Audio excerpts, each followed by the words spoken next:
Welcome to 5 Minutes with Bo Hanson. In this segment, we're going to talk about a topic which in Australia here has gained a lot of momentum, and is certainly something which is being considered as being a critical issue to address within especially professional sports, but also within a lot of Olympic sports as well. What we notice over in America is that this is also a case in their professional sports. I'm not so sure about college sports to the same degree, and I think we'll find out why as we progress through this short video. The topic is what we call athlete transition. At least that's what it's been termed, and it's really trying to deal with the challenge of no longer being an athlete. And when we talk about this concept, what we recognize is that no longer being an athlete for any number of reasons, such as a sudden injury or just a natural progression towards retirement, or for example as a college athlete whose career is now finished. The challenge is that a lot of these athletes, and especially professional athletes, they don't have anything to add to their resume as being something that can help them contribute to society and some sort of meaningful and purposeful way of making a contribution. And so when we talk about transition, we think that in actual fact it should never be called a transition, because if we think about transition typically is something that begins towards the end of someone's career. In actual fact, we think that we should be thinking about what is our life after sport going to look like from the very first day that we enter into the sport. And it's a little bit like when some businesses establish themselves, the ones that do so really successfully, they actually think about, how's this business going to end? How am I going to transition out of this business from the first day that I actually start the business? And that's often written up within contracts. And so certainly if I reflect back on my experience as an athlete, one thing I knew for sure is that I was never going to make a lot of money rowing. And so every rower that I met up until that point in time had a career at some particular type. Doctors, lawyers, school teachers, the list goes on. They had successful businesses. And so that was a model that was, for me, something that was just normal. And so as an athlete, you would study. Your coach made sure that you were doing something productive with your time outside of the sport. And so when your career finally did end, you had a productive way of spending your time.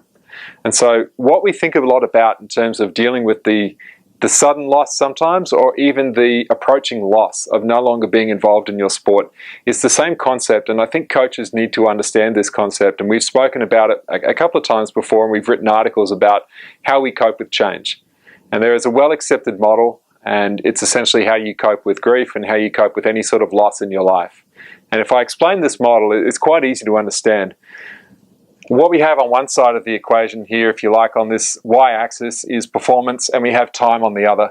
Performance doesn't necessarily mean how you're performing in the context of your sport. It's just your readiness to accept something new. What tends to happen is if an athlete starts at this point here where things are going quite well in their career, or even as they're nearing towards the end of their career, they're performing at a reasonable level, whatever the case might be, we find that when their point in time where they have to leave their sport, what tends to happen with their emotions and their feelings is they tend to experience a spike, because there is an initial level of excitement over what the new possibilities may be. What happens after that is they're met with the reality of no more sport, or at least not the way they used to know it. So the team members may have started practice again, they start to see their team performing in competitions, and then they really actually start missing it. And according to the model, there's this stage here where it could even be an initial shock factor.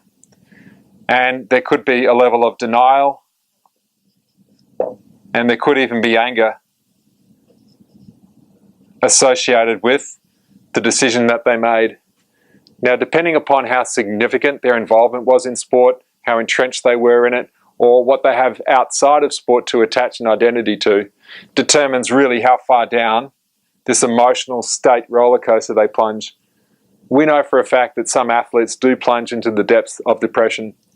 And this is why, as coaches, we need to be really aware as to how we can create some systems and processes, not just to help them with this, but to recognize the first signs of it. Some athletes won't go all the way through to this stage of depression.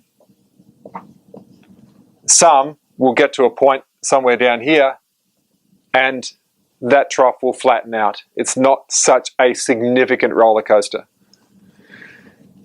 Hopefully things turn around for all of these athletes, and what happens is that, or if they're following this path here, and so what tends to happen is over the period of time, athletes tend to cope with the changing circumstances, just like anyone suffering any loss tends to cope. And eventually what they start seeing are a level of acceptance, realizing that there is a new reality, a new normal, things aren't the same as what they once were, and they start to become okay with that.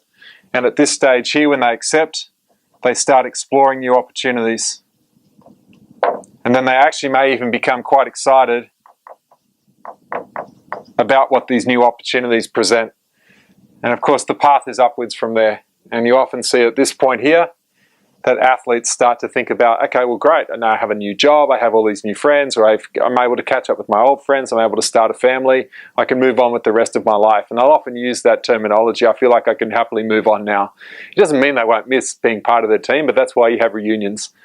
So the fact is here is that this model is a well-accepted model for dealing with any stages of coping with grief, coping with loss, and it can be applied quite effectively to the whole concept of helping athletes to move into another phase of their life. But again, I come back to one of the key concepts here is that this shouldn't be a transitionary process, at least not done towards the end of an athlete's career. If we really want to help athletes to transition, we really need to start on day one. We really need to help them to understand, well, what are my strengths? How do I like to make a contribution? And that could change, but we need to get them to start thinking about it. And from our perspective, it once again comes back to that concept of self-awareness. If an athlete understands himself a little bit better, they understand how they like to make a contribution, they can see a plan and a pathway forward, and they see that, well, there are certain roles that they might like to get involved with, and what steps can I start to take, even if they're only small steps that they can start to take in that direction. They're going to be much more effective at making the step, the final step often, towards a career that they ultimately will really enjoy as much, if not more, than they enjoyed their actual sporting career.